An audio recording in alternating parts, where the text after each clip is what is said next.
반갑습니다. 주식플러스 신프로 전문가입니다.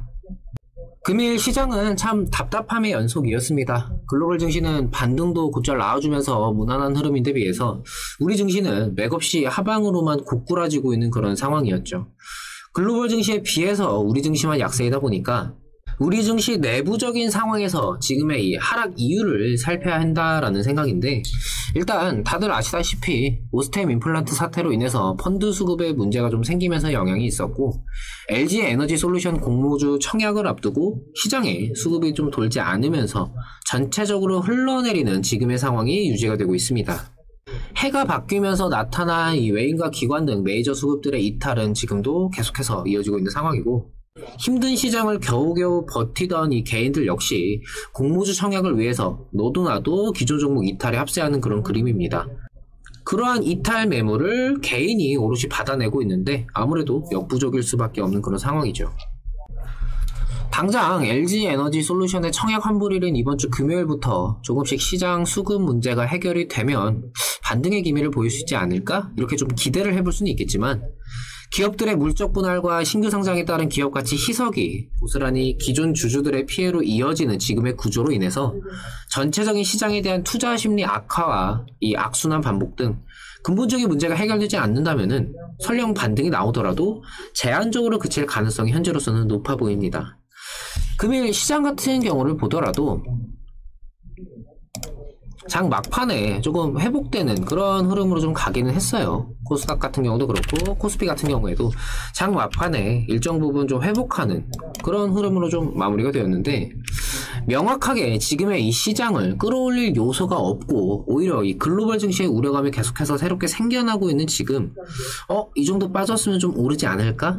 이런 단순한 기술적인 반등은 오히려 이후에 나타날 반등을 더 억제하는 그런 요소로 작용할 수 있다고 봅니다.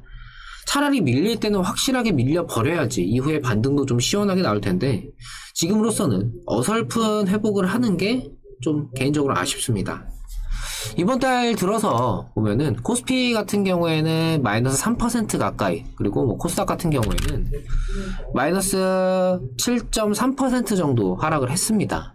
새해가 되면서 대형주의 물량이 이동하는 것을 좀 감안을 해도 코스닥 위주의 하락이 상당히 좀 큰 상황인데요. 말씀을 드렸다시피 LG 에너지 솔루션 상장으로 인한 지금의 수급 부재가 큰 원인으로 작용한 것이라는 생각입니다.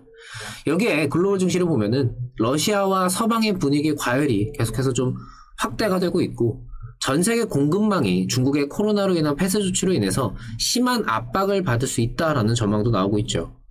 기존에 있던 이 금리 인상 및 유동성 축소에 뒤이은 우려감들은 계속해서 생성이 되고 있는 그런 상황입니다. 북한의 미사일 발사만 해도 올해 벌써 4번째 나타나고 있죠. 지금의 시기 종목 개별적으로 당장의 이슈로 인한 테마성 상승을 보일 수 있는 그런 종목이 아니라면은 결국 이 시장 전반적인 회복 시기의 힘을 받아야 할 텐데, 대부분 뭐 성장주 가치주들은 테마성 이슈 없이 움직이는 종목들인 만큼 아무리 내가 좋은 종목을 잡아놨다라고 해도 대부분은 지금의 시장 하락으로 인해서 손실 중인 경우가 많으실 겁니다. 이럴 때일수록 하락장 이런 경우에는 내 종목이 얼마만큼의 가치가 있고 성장에 대한 기대감을 가질 수가 있는지, 여기에 대해서 다시금 판단을 해보고 점검을 해보는 그런 시기로서 좀 활용을 하실 필요가 있고요. 소요되는 이 시간, 기회비용에 대해서도 한 번쯤 좀 고민을 해보셨으면 좋겠습니다. 아무리 좋은 종목이라고 하더라도 시장에서 인식이 되지가 않으면은 지금처럼 이 하락장, 하락 여파 그대로 떠안으면서 또 반등이 나올 때는 철저하게 소외되면서 종목에 묶여있는 시간 자체가 좀 길어질 수가 있는 만큼 놔두면 그래도 올라가겠지라는 생각보다는 조금만 더 욕심을 내서 파고들면서 세부적인 부분까지 한번 체크를 해보셨으면 좋겠습니다. SK바이오사이언스, 사실 좀 종목 개별적인 내용에 대해서는 이전 영상에서 좀 말씀을 드렸는데 좀 중요한 요소 하나가 있었죠. 화이자에 먹는 치료제 팍스로비드 관련해서 총 39명의 환자가 처방을 받았고 부작용 신고가 현재까지 없다라는 기사가 나왔습니다. 이게 효능에 대해서는 사실 얼마만큼의 효과가 있는지 명확하게 알 수 있으면 좋겠지만, 이게 좀 정치적인 부분에서 함께 보자면은 정부 입장에서는 사실 치료제를 들여온 만큼 이게 효과가 있는 쪽으로 결과가 나오는 게 좋을 수밖에 없고, 그렇기 때문에 위중한 환자보다는 어느 정도 상태가 좀 무난한 그런 환자들에 집중적으로 투약을 하면서 이 상태가 나아지는 것을 좀 어필하고 싶어 하지 않을까 하는 개인적인 생각이 있습니다. 그런 면에서 일단 이 지금의 치료제 부작용에 대한 이야기 위주로만 나올 가능성이 높고, 이게 이 지금의 코로나 사태에 대한 사람들의 인식을 좀 어떻게 바꿀 수 있을지 이 추이를 좀 지켜볼 필요가 있겠습니다.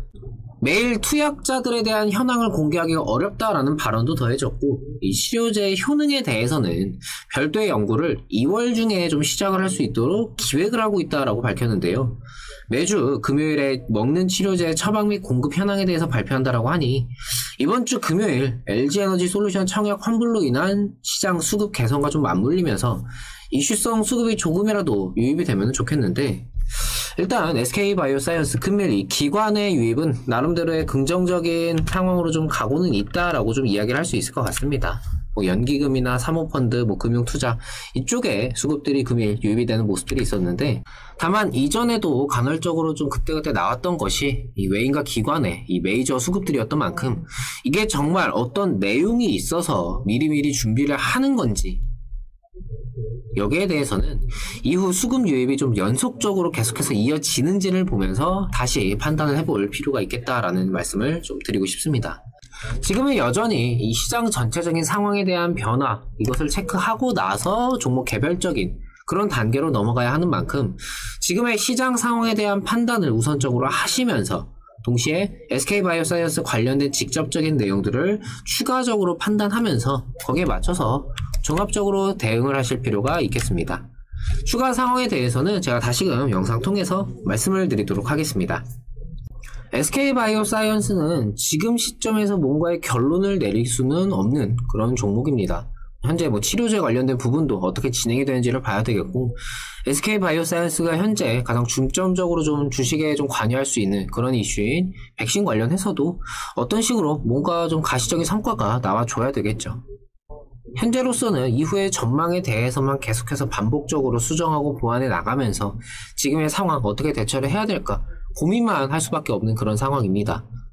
이후의 상황에 기대감을 가지면서 버틸지, 아니면 내가 이 종목에 대해서 다시금 생각을 고쳐가면서 다른 종목에 대한 뭐 리스크 관리라든지 뭐 해지라든지 뭐 다른 방식으로 눈을 돌리던지, 뭐 이런 판단에 대해서, 방법에 대해서는 본인이 각자 좀 생각을 해보셨으면 좋겠습니다. 제가 정말 주식을 해오면서 많은 분들을 봐왔습니다. 주식에 정답은 없다라고는 하지만 그 과정, 방법에는 충분히 정답이 있다라고 생각을 합니다. 내 종목에 대해서 본인이 긍정적으로든 부정적으로든 어떤 선택을 하고 그 선택에 대해서 본인만의 확신을 가지고 판단을 하신 거라면은 과정에서의 정답이라고 충분히 할 수가 있을 겁니다. 하지만 에이, 손실이 큰데 그래도 놔두면 올라가지 않을까? 모르겠다, 그냥 놔둬야지. 본인이 선택한 게 아니라 그냥 상황으로 인해서 손을 놓아버리게 되는 경우에는 대부분 결과가 좋지 않았습니다. 이후에 만약에 그 종목이 반등을 하더라도 중간에 지쳐 떨어져 나가면서 추가적인 상승에 대한 그 부분을 오롯이 가져가지 못하거나 오히려 추가적인 하락이 나오면은 더 손실만 커진 상태에서 회피성 손절을 하는 경우가 대부분이었죠. 그러시면 안 된다라는 말씀을 드리고 싶어요. 매도가 되었건 홀딩이 되었건 추가 매수가 되었건 간에 어떤 선택, 대응을 하시더라도 그때그때 할 수 있는 최선의 확인과 판단을 하셔야지, 등 떠밀리듯이 어떻게 하다 보니까 라는 생각으로 해서는 나쁜 결과만 나오는 게 주식입니다. SK바이오사이언스 어떻게 해야 할지 걱정만 되고 판단이 안 되시거나 뭐 당장 매도를 한다 해도 그 이후에 어떻게 해야 할지 모르고 계신다면은 저희와 함께 한번 해보시죠. 주식에 100% 정답은 없습니다. 오늘은 이렇고 또 내일은 저렇고 언제 어떻게 상황이 바뀌고 돌발 변수가 나올지 모르죠. 오늘의 분석이 내일 또 상황이 바뀌면서 필요가 없어질지도 모릅니다. 그때그때 나오는 변수와 시장, 상황을 분석해서 또 그때그때 맞는 판단을 하는 것이 정말 현명한 투자 방법이라고 말씀드릴 수가 있겠습니다. 하루하루 10분 남짓의 분석 영상이 아니라 주식시장을 실시간으로 그때그때 상황에 대한 변화와 판단을 함께 하시면서 좋은 종목을 선정해서 매수부터 매도까지 이 일련의 과정들을 저희와 함께 하나하나 해보시기 바랍니다. 하단에 있는 010-7752-2362 이 번호로 본인의 성함만 문자 남겨주세요. 문자 남겨주시면은 제가 직접 연락을 드려서 상담 도와드리도록 하겠습니다. 뭐 일방적으로 제가 뭐 설명만 드리고 그런 게 아니라 본인이 뭐 주식을 하시면서 가지고 계신 고민이라든지 아니면 저희에게 좀 궁금하신 점 이런 것들 가감없이 편하게 한번 말씀 나눠봤으면 좋겠습니다. 저는 영상을 올려드리면서 하나의 영상에서 이 종목에 대한 결론을 가급적이면 내리지 않으려고 합니다. 언제든지 상황이 바뀔 수가 있고 그 상황에 따라서 주가 역시 요동칠 수 있는 게 주식시장인 만큼 현 시점에서의 여러 요소들에 대한 경우의 수를 제 개인적인 생각을 곁들여서 말씀을 드리고 거기에 대해서 본인이 스스로 판단을 하실 때 조금이라도 도움이 되셨으면 하는 마음의 영상을 올리기 때문에 뭐 오늘 영상에서 어떤 결론을 내릴 수는 없고요. 이후에 추가적인 상황이 나오면은 또 SK바이오사이언스 아니면 그 외의 종목들 관련해서 영상 주기적으로 올려드릴 테니까 그때그때 뭐 이 종목에 대해서 뭐 이런 관점, 새로운 뭐 시각이라든지 그런 부분들에 대해서 저의 영상을 통해서 좀 도움을 좀 받아 가셨으면 좋겠습니다. 금일 영상 여기서 마치도록 하겠습니다. 오늘도 시청해주셔서 감사합니다. 고맙습니다.